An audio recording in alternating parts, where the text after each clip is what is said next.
entire state of Texas to make sure that at the local level, all of these leaders are going to have access to anything they need from the state of Texas to assist them in dealing with this harsh weather that's coming in. One good thing about the weather this particular time, and that is we do not expect very much precipitation, whether it be snow or ice or anything like that, that will complicate roadways or living conditions. There could be some in the northern part of the state for a day or two at most, but for the most part, we should have sunshine through most of this cold weather episode. One thing that we do know, and that is with the ultra cold temperature for several days, there are many people in the state of Texas that are wondering about or may be concerned about the power grid. And we want to make sure that everybody across the entire state of Texas hears directly from the head of the Public Utilities Commission as well as the head of ERCOT to know exactly the way that both the PUC and ERCOT are prepared to make sure that the power grid will remain up and running very robustly during this very cold snap. And in that regard, I will turn matters over to the chair of the Public Utilities Commission at this time to tell you more about what they have done and will be doing to make sure that the power stays on. Thank you, Governor. The grid is ready and reliable. We expect to have sufficient generation to meet demand throughout this entire winter weather event. Texans have seen the impact of the landmark reforms. We went through an extremely cold February last winter and a record-breaking summer and delivered power throughout without disruption. These landmark reforms include winterization of infrastructure, both generators and poles and wires. We have more power available than ever before.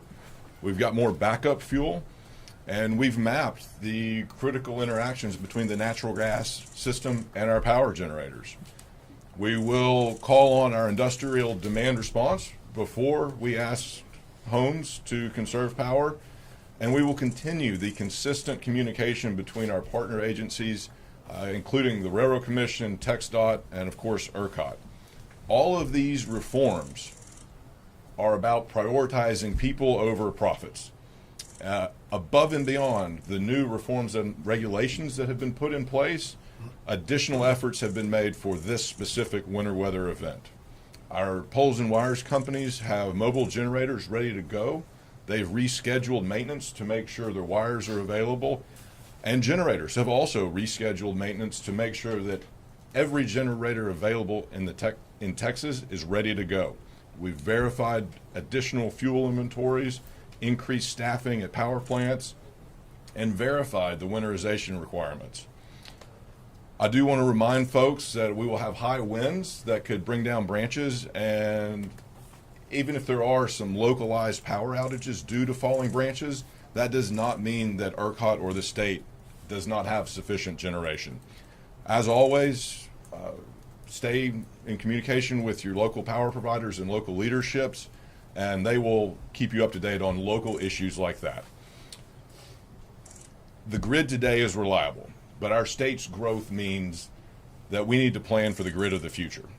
Our reliability reforms are working, but it's not a permanent fix. Our growth means that we have the equivalent of a new Corpus Christi added to our grid every year. The on-demand generation we have today is reliable, but we need more of it. And that's why we're focused on continuing reforms that incentivizes more on-demand generation and prioritizes reliability and affordability. The future of Texas is bright, but we need to make sure it stays powered. We'll continue to monitor this extreme cold weather event. PUC staff will be available for the State Operations Center if needed, and we'll stay in close contact with all the relevant state agencies. Thank you. Thank you. And now the head of ERCOT. Thank you, Governor. So ERCOT continues to monitor and prepare for this week's cold weather. Our staff are working around the clock 24/7 to ensure that we'll continue to deliver reliable service to all Texans. And as noted by the chairman, we do expect to have sufficient generation supply to meet the forecasted demands. Earlier this morning, we issued a watch, which is our highest level of preparation and readiness for the extreme cold weather that we're expecting. in order to make sure that all market participants are prepared for the conditions that we're expecting. By issuing a watch, it ensures that we have all of the tools in our toolbox available to deal with the service demand. Our current load forecast shows the high expected electric demands during the period from Thursday evening through Saturday morning. The highest demands during this period we expect are going to occur on Friday morning. We expect that to hit near 70,000 megawatts. With all the available resources performing as planned, we are forecasting to have near 85,000 megawatts of supply available to meet that demand, with wind and solar during those peaks making up around 12,000 megawatts of that. ERCOT has completed over 200 weatherization inspections to date of generation facilities. They're going very well. We're going to continue to inspect over the course of this winter over half of all of the generating facilities across the ERCOT footprint. And last winter, we inspected a full third of all the generating facilities across ERCOT. So we continue to expect adequate supply along with the reserves necessary for the cold weather that's already arrived in North Texas and is starting to continue to spread across the state. We'll continue to monitor conditions and we'll keep you informed as any conditions change. Very good. Now the person who will be in charge of leading the effort in responding to the winter storm is the head of the Texas Division of Emergency Management, NIMKID. Thank you, Governor. This is a dangerous storm coming our way. The temperatures will be extremely cold and the winds will be high, which will generate some very dangerous wind chills. Many of our local partners have already begun plans and opening of warming centers at the local level. The website here in front of you, tdem.texas.gov/warm, will have those warming centers posted for the public to see as soon as they become open by our local partners. As you've heard, the grid is good, but that should not stop you from making plans to protect your home from these dangerous weather conditions and have your vehicles ready as well for these dangerous conditions. We've heard that the precipitation is not in the forecast and it's very light in the panhandle, so the rest of the state should stay dry. But listen, any flat tire, any bad battery problems and stuck out in this dangerous cold can be life-threatening. So please make plans to prepare your vehicles and your homes. I want to send an extreme amount of gratitude out to our first responders, our 911 call takers, our utility workers, all of the men and women from TxDOT that are going to be out there on the roads and our local public works, not only working through this winter storm, but working through the holidays away from their families. We owe them an enormous debt of gratitude. You've heard the wind chills are going to be crazy.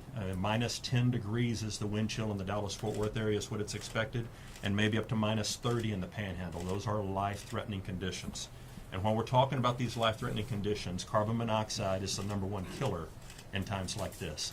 Please help us get the message out. These are preventable deaths. Do not burn wood or gas-burning appliances inside your home without proper ventilation. There should be no carbon monoxide deaths. Help us get that message out. Thank you, Governor. One last thing, and that is that these harsh, cold temperatures can pose serious problems for the homes or apartments that people live in. I'd like you to explain more about what people can and should do to make sure that they are able to protect their property. Thank you, Governor. We always talk about the 4 Ps, the people, the pets, the pipes, and the plants. If you have the ability now to go out and continue, and I was out yesterday and I saw this preparing my home, going out and buying all of the insulating supplies for your outdoor faucets. Let's take the time to do that today. Also, it's a good idea to know where your water valve shutoff is for your home or your apartment. If you can go pre-plan that today and know where it is, if the temperatures do get so cold that your uninsulated pipes on your home or apartment or house are broken, you're going to want to know where to go turn that off. So take time to plan that now. Obviously, bring your pets indoors if you can, protect all your plants, but the people and the pets are very important to us. And again, the local warming centers are doing a great job of helping make sure that people that are out on the streets have a warm, safe place to go. Very good. We'll take a few questions.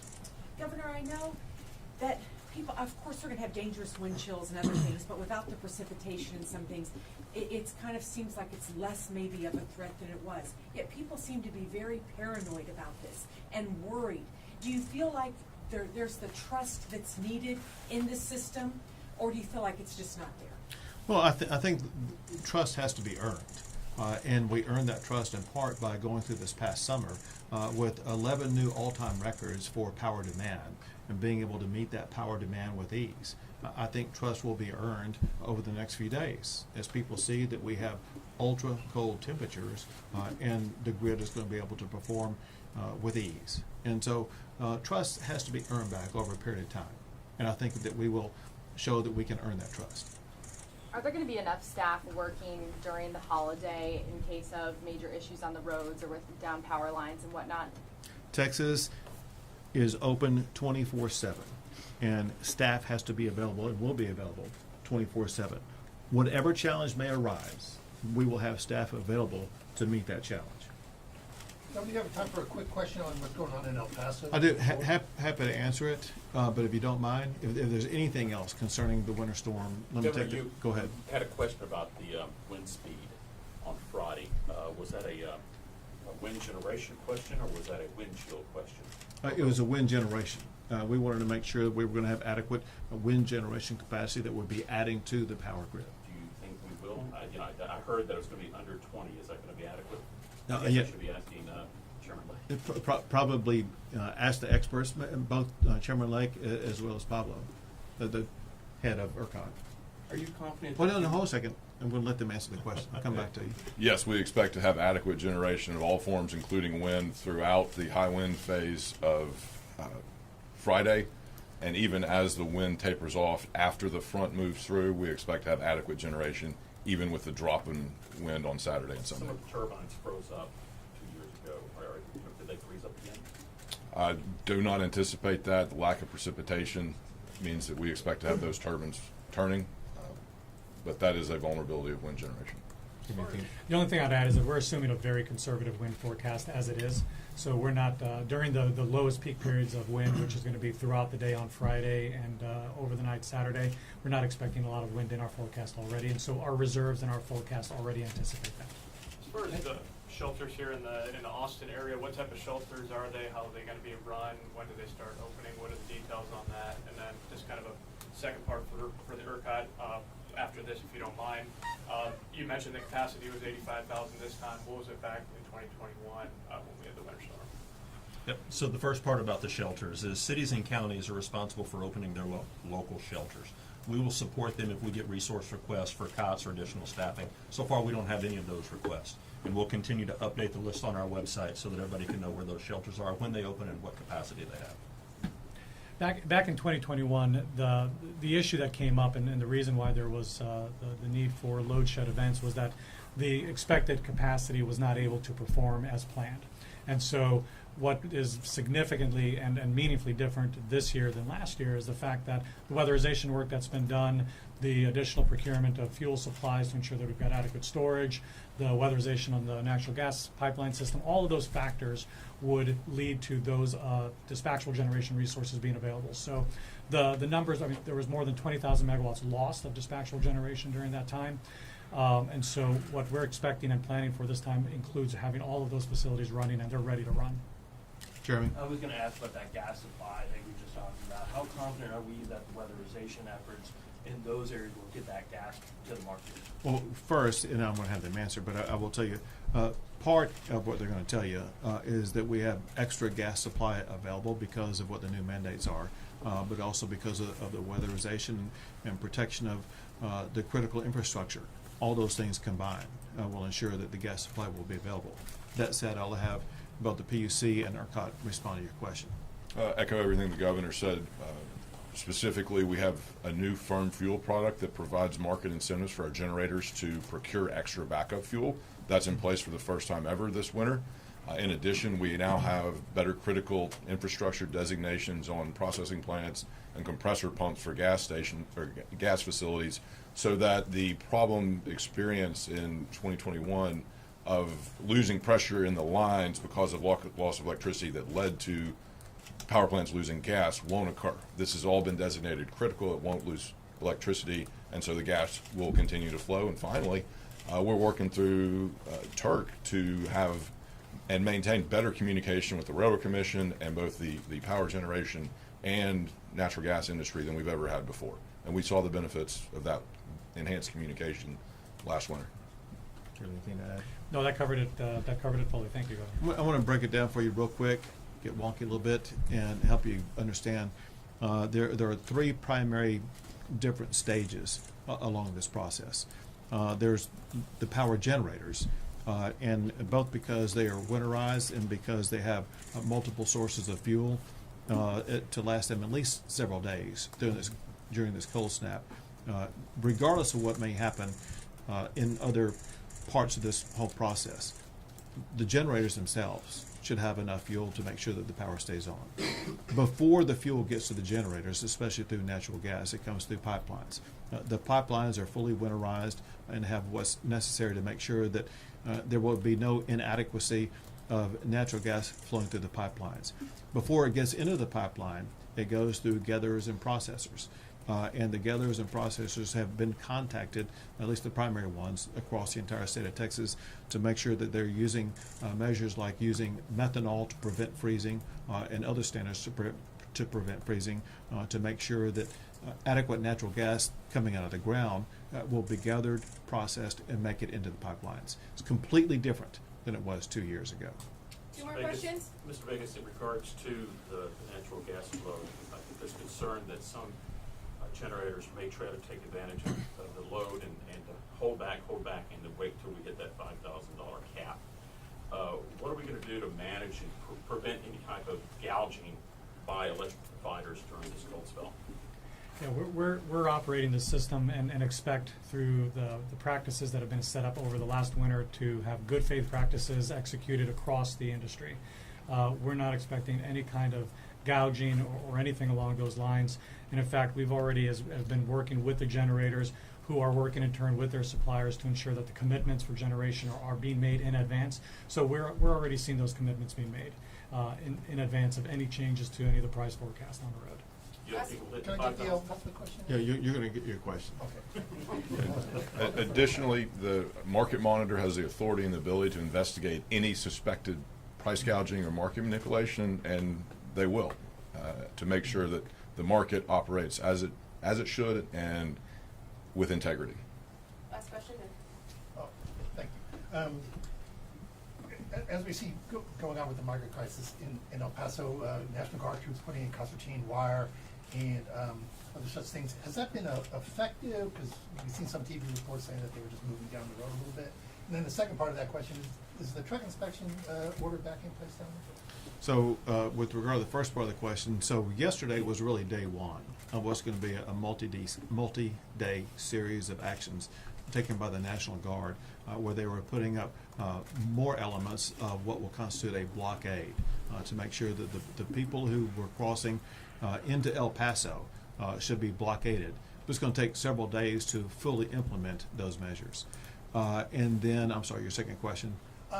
There were some reports that trucks were being backed up along the border. Did you order inspections? So that's all run by the Texas Department of Public Safety, and they have a right and the ability to do these inspections. And they have found through these inspections that there were vehicles that were not safe for the roads. It could have posed dangers to Texans, and there were other flaws they found either with regard to drivers or vehicles. So that's SOP. That's not like a reissue. That's all subject to and led by the Texas Department of Public Safety. All right, thank you plans? guys. Can Thank you y'all so talk about much. the roads at all? Sorry, You didn't thank you mention guys. what's happening with the roads. Roads. During the weather, during yeah. the severe weather. Yeah, so listen, we're always focused on the roads.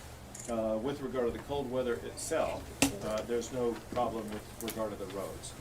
There will be certain areas that will get some precipitation, and the Texas Department of Transportation is taking the lead effort at the state level to make sure that those roads will be adequately addressed. Great, thank you guys so much. Go ahead.